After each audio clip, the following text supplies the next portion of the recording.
회사 상사에게 들은 이야기다. 15년 된가량 된 옛날 이야기라나. 당시 아직 초짜였던 상사는 어느 현에 새로 생긴 사무소로 배치를 받았다고 한다.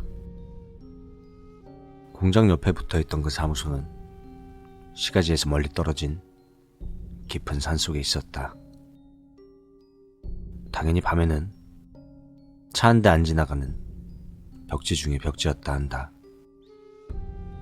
사무소 앞에서 지방도로를 타고 오른쪽으로 나가면 슈퍼마켓이 하나 있고 왼쪽으로 한동안 가면 주변 마을이 나온다.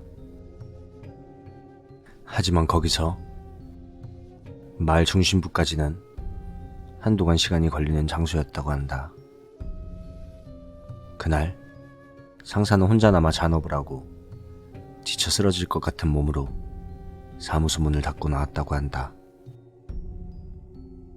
자취하는 아파트로 차를 타고 가는데 문득 길을 잘못 들었다는 걸 깨달았다.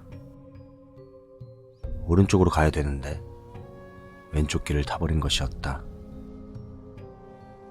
이미 차는 마을 쪽으로 들어선지 꽤 지나버린 터였다. 다른 차도 지나다니지 않으니 그냥 거기서 차를 돌려 돌아갔으면 됐을 텐데 상사는 귀찮아서 그냥 옆길로 들어가 버렸다고 한다. 빙빙 돌다 보면 원래 길로 나오지 않을까 하는 헛된 기대 때문이었다. 하지만 구획 정리가 제대로 되어 있지 않은 시골길에서 그런 걸 기대할 수 있을 리가 없었다.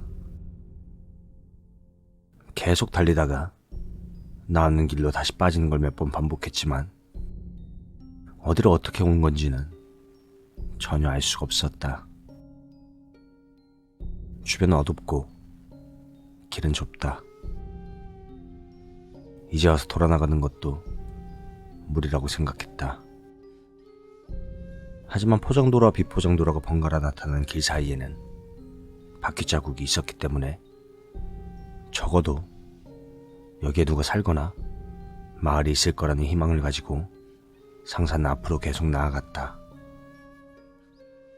그리고 예상대로 작은 마을이 나왔다. 몇 채인지 불이 켜진 집이 흩어져 있었다. 방향 감각에 오류가 없다면 마을 중심부는 아마 아닐 터였다. 하지만 돌아갈 길을 물어볼 수 있다면 그것만으로도 좋겠다. 늦은 시간에 폐를 끼치는 건 미안했지만 그렇다고 가만히 있을 수는 없는 일이었다. 상사는 불이 켜진 집 앞에서 차를 멈추고 라이트를 껐다. 입에 물고 있던 담배를 다 태우고 차에서 내린 순간 등골이 오싹해졌다. 그 어둠 속에 10명도 넘는 마을 사람들이 그대로 서 있었던 것이었다. 마을 사람들은 노인뿐으로 한결같이 째려보고만 있어 누가 봐도 환영받는 모양새는 아니었다. 그중 한 명이 크게 소리를 지른다.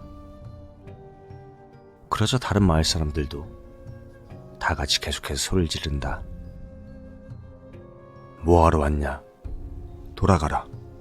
이방인, 도둑, 무언가 하게 두진 않겠다. 못할 게야. 돌아가.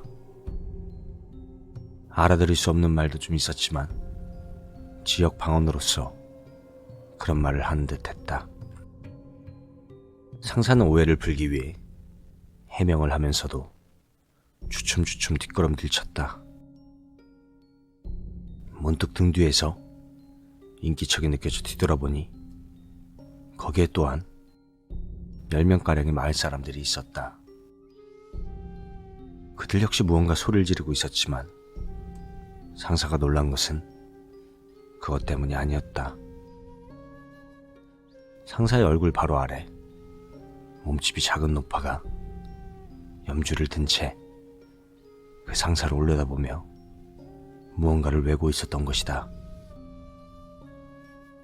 너무나도 비정상적인 광경에 압도되어 상사는 허둥지둥 차에 올라타 엑셀을 밟았다.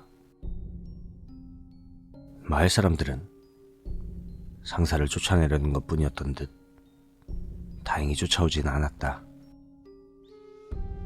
아득한 뒤편에서 아마 노파의 목소리인 듯한 큰 외침이 들려왔다. 나중에 와서 생각해보면 아마도 그것은 노파가 외던 연불 같은 것의 마무리였겠지. 분명히 상사에게 향한 것이었을 테고, 상사는 미친 듯 달려 마을을 빠져나왔다.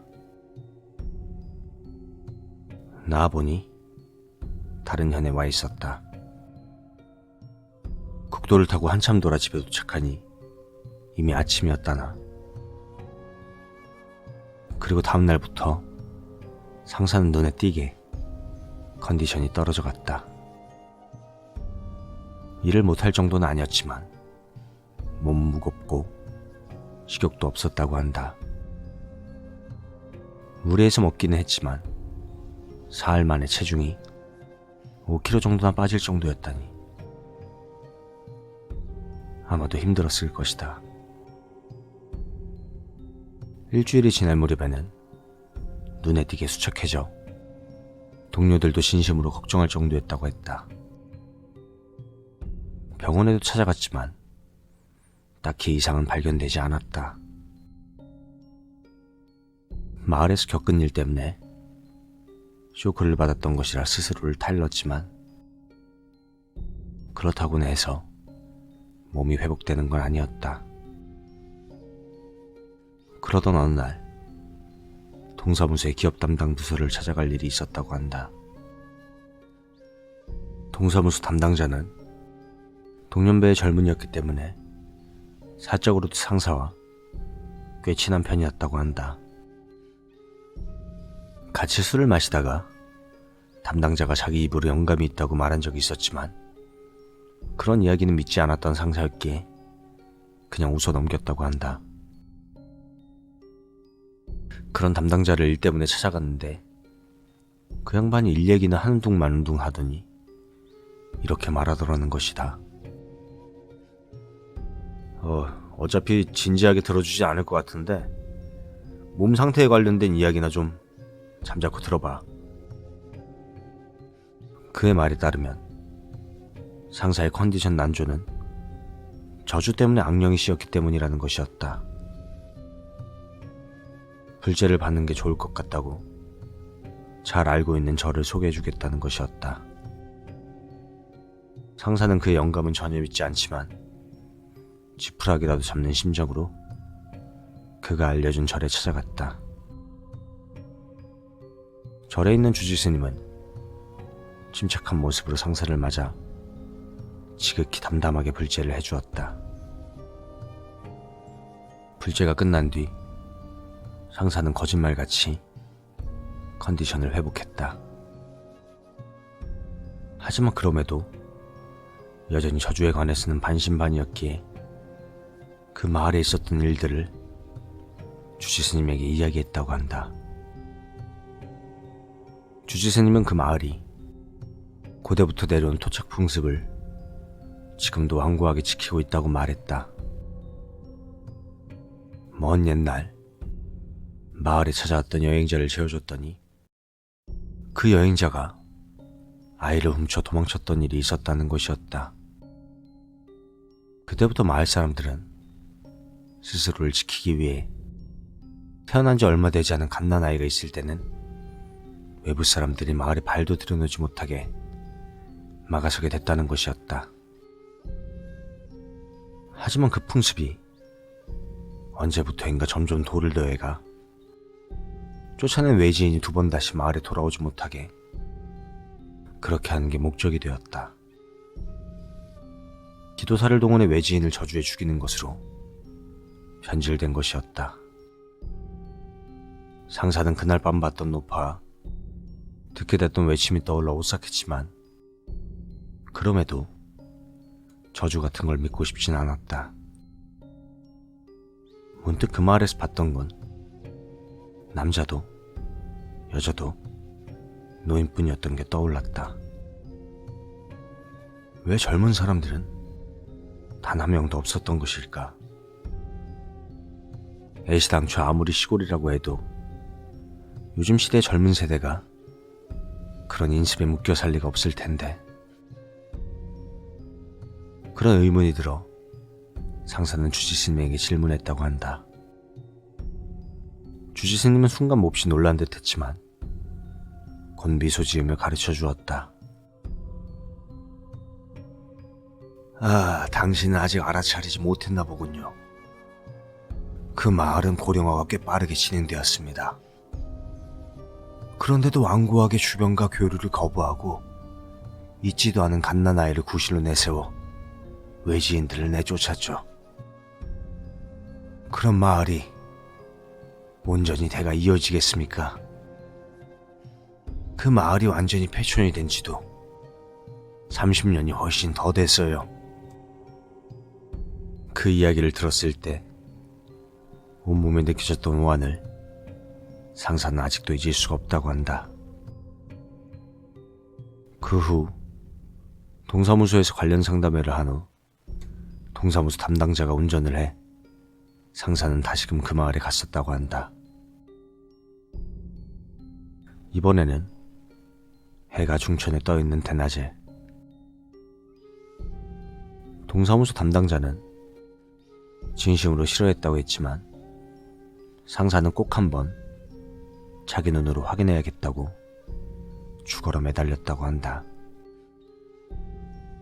옆에 있다 끼어들은 거래처 사람은 왠지 모르게 재밌을 것 같다며 신을 냈다고 하던가. 그날 밤 상사가 갔던 길과는 반대쪽으로 마을에 도착했지만 거기에는 다 무너질 것 같은 폐허들 뿐이었다.